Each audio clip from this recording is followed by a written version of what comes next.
Alhamdulillah hamdan katsiran thayyiban mubarakan fi kama yuhibbuna rabbuna wa yarda. Asyhadu an la ilaha illallah wahdahu la syarika wa asyhadu anna Muhammadan abduhu wa rasuluhu alladzi la nabiyya ba'da amma ba'du. Kita lanjutkan pembacaan Taisir Karimir Rahman fi Tafsir Kalamil Mannan yang ditulis oleh Syekh Abdurrahman bin Nasir As-Sa'di. Masuk pada tafsir Quran Surat Al-Ma'idah, surat yang kelima ayat yang ke-90 sampai dengan 91. Ayat yang ke-90 sampai 91. A'udzubillahi minasyaitonirrajim. Ya ayyuhalladzina amanu innamal khamru wal maisir wal ansabu wal azlamu rijsun min amali syaitan fajtanibuhu la'allakum tuflihun.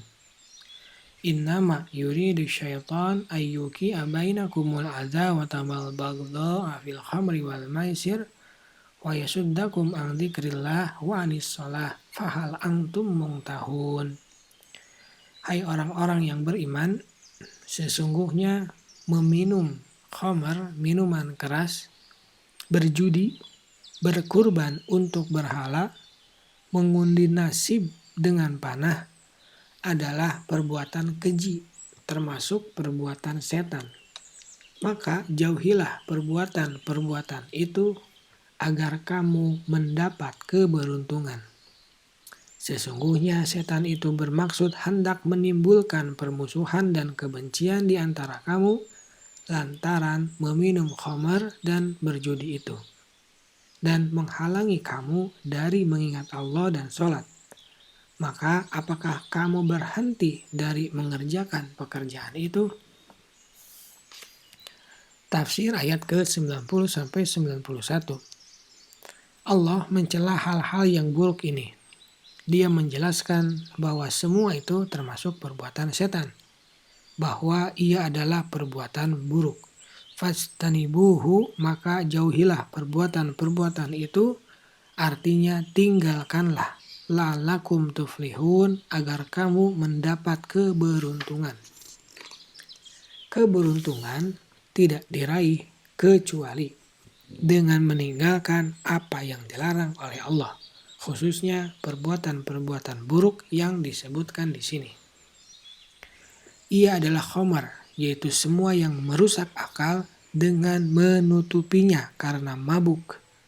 Judi, yaitu semua permainan yang memiliki bayaran atau timbal balik dari kedua belah pihak seperti taruhan dan semacamnya. Berhala, yaitu sesembahan dan tandingan dan semacamnya yang diangkat dan disembah selain Allah. Dan anak panah yang dengannya mereka mengundi nasib.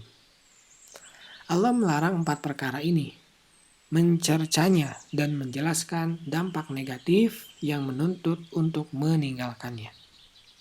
Di antaranya bahwa ia adalah rijsun, yakni najis dan buruk secara maknawi, walaupun bukan najis secara materi. Perkara-perkara yang kotor wajib dihindari agar tidak tercemar oleh kotorannya. Di antaranya, ia termasuk perbuatan setan yang merupakan musuh manusia yang paling berbahaya. Dan sudah dimaklumi bahwa musuh harus diwaspadai. Gerak-gerik dan tipuannya harus diwaspadai, khususnya gerak-gerik yang bertujuan untuk menjerat musuhnya, karena padanya terdapat kebinasaan. Maka harus menjauhi perbuatan musuh yang nyata, mewaspadainya, dan takut untuk terjebak ke dalamnya. Di dalamnya, seorang hamba tidak dapat meraih keberuntungan kecuali dengan menjauhinya. Karena keberuntungan itu adalah keberhasilan meraih kemenangan yang dicari dan yang dicintai, dan keselamatan dari yang ditakuti. Perkara-perkara ini adalah penghalang dan penghambat keberuntungan.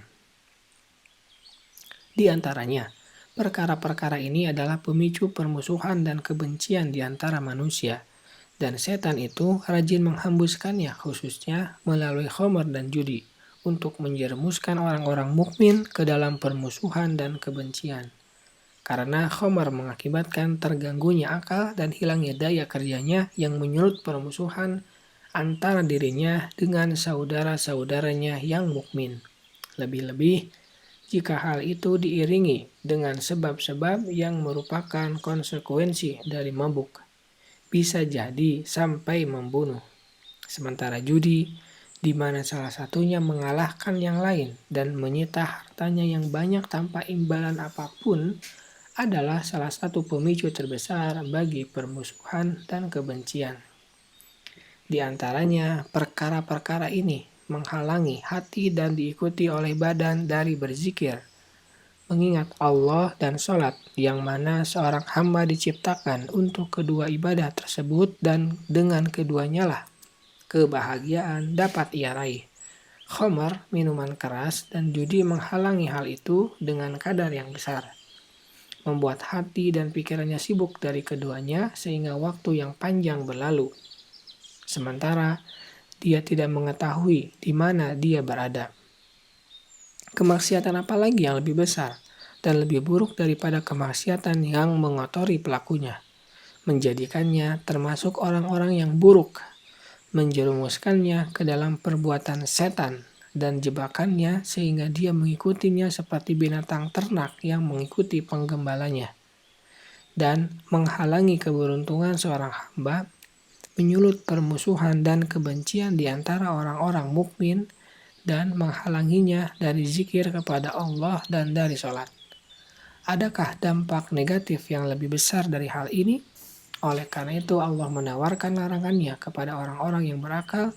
Fahal antum muntahun, apakah kamu berhenti? Orang yang berakal, jika dia melihat sebagian dampak negatifnya, niscaya dia akan menolaknya, menahan diri darinya tanpa memerlukan nasihat panjang dan hartikan yang mendalam. Subhanaka Allahumma wa bihamdika asyhadu an la ilaha illa anta astaghfiruka wa atubu ilaik. Assalamualaikum warahmatullahi wabarakatuh.